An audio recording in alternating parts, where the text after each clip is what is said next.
નમસ્કાર વિદ્યાર્થી મિત્રો, આજે આપણે આ વિડીયોમાં દ્વિતીય સત્ર લેખિત મૂલ્યાંકન કસોટી 2025 અંતર્ગત ધોરણ 6માં જે અંગ્રેજીનું પેપર છે એ પેપરના અભ્યાસ માટેનું મોસ્ટ આઈએમપી પેપરનું સંપૂર્ણ સોલ્યુશન આજે આપણે કરવાનું છે। વિદ્યાર્થી મિત્રો, વિડીયો ગમે તો લાઈક કરજો, અમારી ચેનલને સબસ્ક્રાઈબ કરજો। પ્રશ્ન નંબર 1માં આપેલું છે, નીચે આપેલા ફકરાનું અનુલેખન કરો। 5 ગુણમાં પૂછાયેલું છે, જેમાં તમારે જોઈને સરસ મજાનો પેરેગ્રાફ લખવાનો છે। કેપિટલ અક્ષર, વિરામચિહ્નોની ભૂલ ન થાય તેનું ખાસ ધ્યાન રાખજો, અને સ્પેલિંગ ભૂલ ન થાય તેનું ધ્યાન રાખજો, જેથી કરીને તમને પૂરા માર્ક મળી શકે। આગળ જોઈએ, પ્રશ્ન નંબર 2 આપેલો છે। પ્રશ્ન નંબર 2માં કીધું છે, નીચે આપેલો ફકરો વાંચો અને પ્રશ્નના જવાબ આપો। પહેલો પ્રશ્ન છે, હુ વોઝ ધ કુક? રસોઈયો કોણ હતો? તો ભીમ છે તે રસોઈયો હતો, તો Bhim was the cook. Number 2, write the name of the king? રાજાનું નામ લખો। તો વિદ્યાર્થી મિત્રો, અહીંયા આપેલો પેરેગ્રાફ તેનો અભ્યાસ કરી લેજો। રાજાનું નામ હતું કિંગ વિરાટ, વિરાટ રાજા, તો અહીંયા આપેલું છે king Virat. Number 3, what became famous all over Kerala?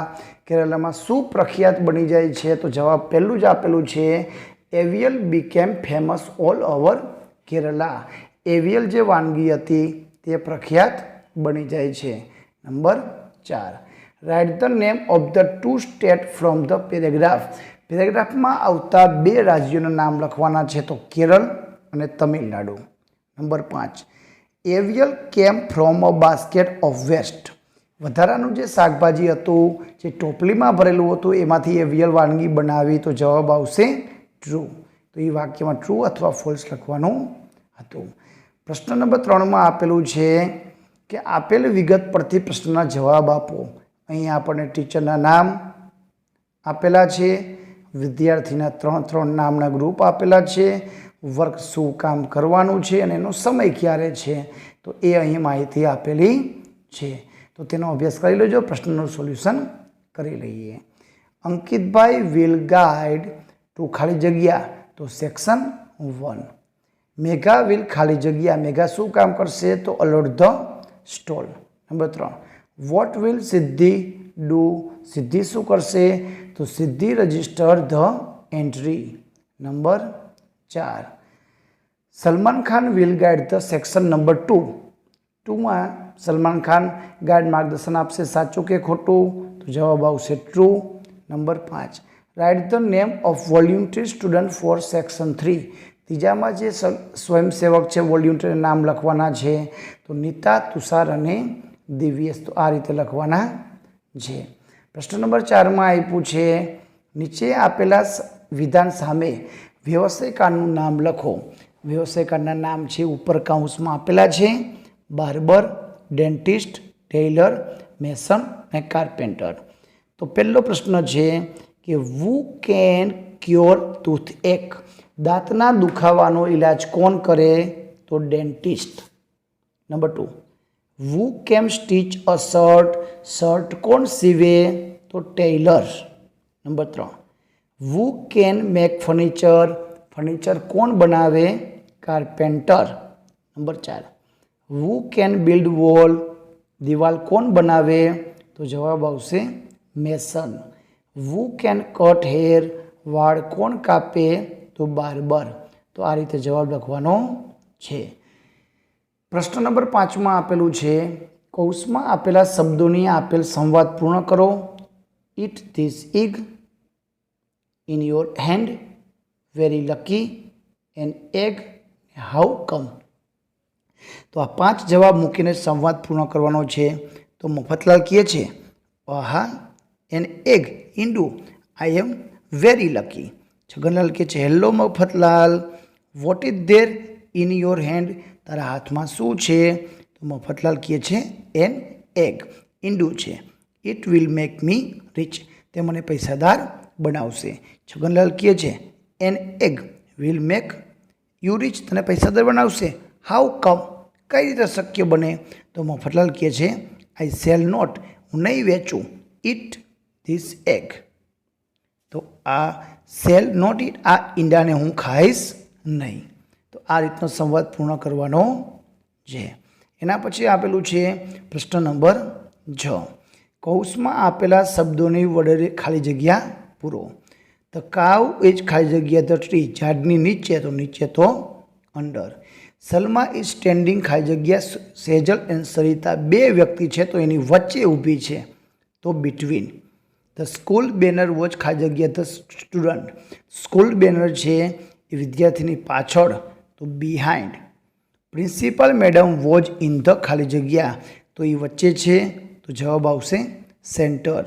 Salma Sejal and Sarita where ખાલી જગ્યા ધ સેકન્ડ રો, બીજી રોમાં છે તો ઇન ધ સેકન્ડ રો. તો આ રીતે જવાબ લખવાના છે. પ્રશ્ન નંબર 7માં આપેલું છે ઉદાહરણ પ્રમાણે વાક્યને આગળ વધારો. આઈ એમ જમ્પિંગ, તો I am jumping, look at me. Can you jump as I do? Yes I can, yes I can. તો આ રીતે ક્રિયાપદ બદલી જાય છે. પહેલાંમાં જમ્પિંગ આપેલું છે, હવે આપણે ડાન્સિંગ લખવાનું. તો I am dancing, I am dancing, look at me. Can you dance as I do? Yes I can, yes I can. તો આ રીતે તમારે બીજી ક્રિયા આપેલી છે સ્લીપિંગ. તો I am sleeping, I am sleeping, look at me. Can you sleep as I do? Yes I can, yes I can. તો આ રીતે આપણે જવાબ લખવાના છે. પ્રશ્ન નંબર 8માં આપેલું છે આપેલ વિગતના આધારે ખાલી જગ્યા પૂરો. રિઝલ્ટ ઓફ સ્લો લંગડી રેસ. નંબર 1માં દ્રષ્ટિ, નંબર 2 રાઘવ, ત્રીજા નંબર ઉપર અર્જવ, ચોથા ઉપર વિવાન અને 5મા નંબરે રાજ આવેલો છે. તો આ રીતે આપણે માહિતીના આધારે પ્રશ્નના જવાબ લખવાના છે. તો પહેલું આપેલું છે કે ખાલી જગ્યા is the first in the race, તો દ્રષ્ટિ. રાઘવ ઇઝ ખાલી જગ્યા ઇન ધ રેસ, તો સેકન્ડ. ખાલી જગ્યા is the third in the race, તો અર્જવ. વિવાન ઇઝ ધ ખાલી જગ્યા ઇન ધ રેસ, તો fourth. Raj is the fifth in the race. ટૂંકમાં અહીં વિદ્યાર્થીનો જે ક્રમ આવે છે દોડમાં, એના તમારે ક્રમ લખવાના છે કે એના માહિતીના આધારે ખાલી જગ્યા પૂર્ણ કરવાની છે. પ્રશ્ન નંબર 9માં આપણને આપેલું છે આપેલ કોષ્ટક પરથી ઉદાહરણ મુજબ વાક્ય બનાવો. એનિમલના નામ આપ્યા છે rabbit, elephant, rate, dog, frog અને બેટ. કેન શું કરી શકે ને શું ન કરી શકે. હવે રેબિટ છે એ રન દોડી શકે, ક્લાઇમ્બ ચડી શકે નહીં. એલિફન્ટ લિફ્ટ વસ્તુ ઉચકી શકે પણ જમ્પ ઊંચા કૂદકા મારી શકે નહીં. રેટ ઉંદર તો કટ કાપી શકે, રોઅર ગર્જના કરી શકે નહીં. ડોગ સ્મેલ સૂંઘી શકે પણ ચડી શકે નહીં. ફ્રોગ હોપ કૂદકા મારી શકે પણ ડાન્સ ન કરી શકે. બેટ ચામાચીડિયું ફ્લાય ઉડી શકે પણ જમ્પ કરી શકે નહીં. તો તમારે એના આધારે ઉદાહરણ પ્રમાણે વાક્ય બનાવવાના છે. Rabbit can run, rabbit can not climb. An elephant can lift, an elephant can not jump. Rat can cut, rat can not roar. તો આ રીતના તમારે બધા જ વાક્ય બનાવવાના છે. 10 વાક્ય તમે બનાવી શકો છો. પ્રશ્ન નંબર 10માં આપેલું છે યોગ્ય વિરામ ચિહ્નો મૂકીને નીચેના વાક્યો લખવાના છે. વિદ્યાર્થી મિત્રો, અહીં આપેલા વાક્યમાં તમને વિરામ ચિહ્નો લખીને આપ્યા છે, એ અભ્યાસ કરી લેજો. પહેલામાં અલ્પવિરામ આવશે અને છેલ્લે પૂર્ણવિરામ. બીજું પ્રશ્ન વાક્ય તો છેલ્લે પ્રશ્નાચિહ્ન. ત્રીજું વિધાન વાક્ય તો છેલ્લે પૂર્ણવિરામ. ચોથું પ્રશ્ન વાક્ય તો પ્રશ્નાચિહ્ન. અને 5મું સાદું વાક્ય છે તો પૂર્ણવિરામ. તો આ રીતે લખવાનું છે. પ્રશ્ન નંબર 11માં આપેલું છે યસ્ટરડે અને ટુમોરોમાં અલગ અલગ વાક્ય કરવાના છે. તો જે ભૂતકાળના વાક્ય છે એ યસ્ટરડેમાં લખવાના છે અને જે ભવિષ્યકાળના વાક્ય છે ટુમોરોમાં લખવાના છે. તો yesterday was Saturday, I watch at library, I visited market with mummy. તો અહીં વોઝ આવ્યું છે, અહીં વોઝ છે અને ક્રિયાપદનું ભૂતકાળનું છે. તો એ ભૂતકાળના વાક્ય થયા તો એ બધા વાક્ય તમારે યસ્ટરડેમાં લખવાના છે. અને વિલવાળા વાક્ય છે એ ભવિષ્યકાળ દર્શાવે છે તો એ ટુમોરોમાં લખવાના છે. તો વિદ્યાર્થી મિત્રો, આ હતું અંગ્રેજીનું પેપર. વિડીયો ગમે તો લાઈક કરજો, અમારી ચેનલને સબસ્ક્રાઈબ કરજો, બાજુમાં આપેલું બેલ આઇકન દબાવજો, જેથી કરીને નવા વિડીયો તમને ઝડપથી મળી શકે. આભાર, ધન્યવાદ.